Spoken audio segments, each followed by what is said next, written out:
All right, praise the GOAT, Sean Strickland. I think people fail to understand the master class that man put on. See, we have this big misconception about like what damage is, and here's the thing: you can't really test mental damage. Sean Strickland was beating the fuck out of Cannonier mentally. Like Cannonier was fucked mentally. He knew he was fucked, and I can assure you, Cannonier would never want to fight that man again. I promise you this: Cannonier is not calling for a rematch to try to settle this dispute. Sean Strickland is every fighter's worst nightmare. A guy who will stay in rage and is not scared of you throwing shit. He actually prays for you to throw it. Please throw some more stupid shit so I can counter your ass. Oh wait. Oh, you don't want to throw anything because you're scared to get a counter. All right, eat this jab. Bah. Eat this jab. Bah. Eat this jab. Oh, you don't like that jab? How about this right? Bah. And he just touching you 60%. He's like Kobe Covington 3.0. Because he's way more precise with it. Way more precise. See, Kobe Covington kind of overwhelms people with just pace. But the thing with Strickland, it's like scientific pace. That man's built for 5 rounds. He beat the shit out of whatever his name, Jared Carradier. He beat the dog. I'm telling you, people don't understand. He beat the dog breaks off that man. By the second round, no, by the first round, and then Cannonier realized, oh my god, I can't really touch it. Anything I throw is just luck. I can't follow up. So I gotta try to knock this nigga out in one shot. And it wasn't happening. Because if you watch, even when Strickland was getting tapped, he actually kept his fucking like a good lean with it. He gave more to it. So you're never. He knows how. He's so precise because he knows how to roll with MMA punches. And like he knows, okay, if a person throws so hard, like you're not gonna be able to get me. Like I'm gonna see the load up, and that's what makes him so fucking dangerous.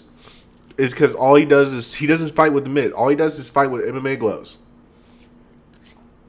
So he's in the real shit. And so when you're fighting with MMA gloves, it's a different game. It's like more slap, throw.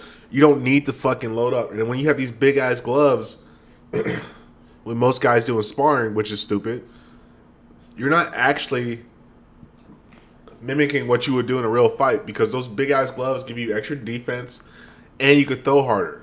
You can't throw that hard in an MMA fight. You're gonna break your hand. I can assure you, you would fucking break your hand if you throw a 100% shot at somebody. All right, listen, if you're gonna throw a 100% shot, you better hope that you hit soft tissue. I'll put it like that. Anything fucking dense stone, not in stone, skeleton, your shit's broken. Guarantee your shit is broken. You better hit fucking cheek, body. That's the shit you want to hit with your hands if you want to hit something full flesh. But Sean Strickland is so dangerous because he's just tap 60, 70. Okay, my hands are not getting broken. No damage. I'm just tapping you. I know that shit hurts. And like it's not enough to fuck you up, it's enough to scare you. And see, that's what terrifies a fighter. Is when I have enough to just scare you just from touching you. Because now the fear sets in. Because you're like, holy fuck. Like, if this person sits on that, how bad is that going down? And see, that's what Sean Strickland, he's the king of the fundamentals of MMA striking, whatever the fuck you want to call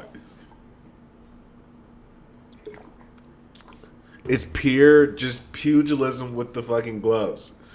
And you can't do anything with them because he's just right there. Bah, bah, jab you. Okay, you're not moving. You got lazy with that head. That's what I'm saying. He's a problem for anybody. Even with, what's his name? Piera. If we gave him a chance to go back and get him again, if Sean wasn't going to get overwhelmed by the power, I think he might be able to get Piera. All you got to do is just keep, it's like, it's such a beautiful rhythm. But anyway, yeah, we got to praise the praises of my nigga Sean Strickland because he's a fucking savage. I mean, Cannonier, poor Cannonier. Like, it's not his fault. But he's just a really strong guy. He has a lot of heart, but he's not a champion. He'll never be a champion, and he'll never have any type of reign because he takes too much damage in his fights. And so, like, his best days are pretty much over because he's just not learning how to be more sophisticated with how you kill somebody with your fisted hands. See, that's why I'm saying. That's why Sean Strickland, he's going to be around forever. He could probably keep doing that shit like 40-something. Because he's not going to take any real wear and tear. If you think about it, even his sparring sessions, he's not getting I don't think they're killing him like that. Like, I imagine people, they take a little bit off. But if you're not taking big gloves, you're just taking little taps like that, it's not really jarring your brain to the same degree. So you can kind of do that more often. And then you just gotta just get used to, like, because this thing, as long as the glove covers like the fist and you just have those 8-ounce, then you're straight. As long as there's no cuts. Now it's just gonna hurt. It's gonna rattle your chin a little bit. It's gonna rattle the brain, but not as bad as these big ass fucking boxing gloves and people hitting you in the face. That shit, that's out. I'm not doing that. Boxing's so crazy and dangerous. I don't understand how people think that's less dangerous than MMA. But back to the judging. So this once again comes down to judges who have never fucking done any type of this sport and don't know what the fuck they're watching. Because here's the thing. A lot of those judges don't understand the sophistication of how hard it is to sit in front of somebody and just tag them repeatedly with combos 2 for 1. He was 2-piecing Cannonier, and then people try to say, look at the significant strikes. And you're like, well, he's not hitting him with any power. He's like, bro, you just double tapping him every time. Tap, tap.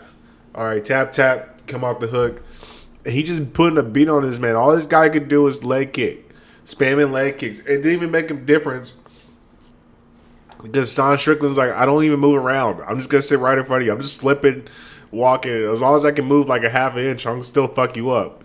You stupid leg kicks. They mean nothing. And then he started checking his leg kicks. That's the thing, people don't understand how much damage you take when your leg kicks get checked. Like, Cannonier's legs can be fucked. I don't think people understand. Like, he took like 7 or 8 checks. Bro, 7 or 8 checks is something like, people don't understand. Like, I was going maybe like 20, 30%. Just messing around with somebody. I wanted to see what it was like to be shin on shin. And so he said, I'm going to check your kick. I said, all right. So I threw it like maybe 20, 30%. And he checked my kick. And I said, Jesus fucking Christ. That hurts so goddamn bad. And then you just think about it. You magnify it by how fast you're going. It's literally like you're hitting steel. And then like his legs, it's going to be, it's going to hurt a little bit. But the thing is, it's like you're going to hit the tip of his blade of his shin. And so it's just like... Like, you're doing, like, a parallel T-bone. Like, your shit can break. And so Cannonier got that happen to, like, 7 or 8 times. Like, his leg's fucked. He was probably taking more damage from leg kicks. He lost out on wrist more than the leg kicks he landed because it didn't do anything. And this is why I'm saying MMA judging is so stupid because most people don't understand what they're watching. Most people never participated in the sport. You got boxing judges judging MMA. And they don't know what they're looking at. They don't understand the flow of how MMA combat is. They're so stuck in the mindset of boxing, which is whoever lands the big punches, they're the one winning. Because I can't. And then you get old people. Why do you have these old people? Like, we gotta get old people out of fucking like power and authority. If you're over 60 or 50, if you're over 60, you don't need to be in any type of authority. You need to get the fuck out of there. You're useless. 50's the oldest. 50. Because you still got some stake in the world for your grandchildren. But these 60, 70-year-old people that are having legitimate, like, jobs of authority, it's like, get your old ass out of there. You're supposed to be gone. Why do you still want to hold on to power? Like, nigga, you haven't learned the lessons of life. Like, you're still out here fighting for power at 60 years old. What the fuck is wrong with you? By the time I hit 50, nigga, I'm just chilling. I'm going to be a big-ass throw, sitting down comfortable at the fort, chilling with my little fucking people. And telling stories of the old because I'm 50. I got all day to sit around and talk to my little young nigga. Can't wait for it. Oh my god, man. Niggas don't understand life. But Sean Strickland's the fucking G. Real nigga. Holla at your boy for the greatest MMA news of all time.